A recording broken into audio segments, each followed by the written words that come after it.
In this video, I'll show you how you can fix ping spikes in League of Legends.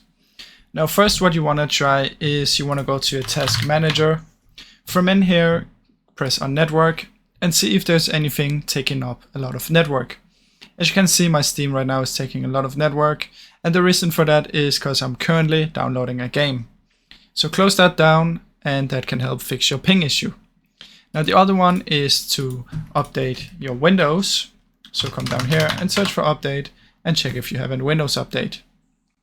Now another thing you can do is you can right click on your network, open network and internet settings, go into change adapter options, find your internet, right click disable and then enable it again.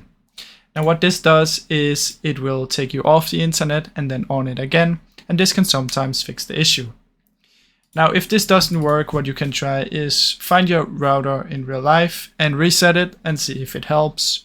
If it still doesn't, what you can try is come down here, apps and features, delete your League of Legends and then reinstall it.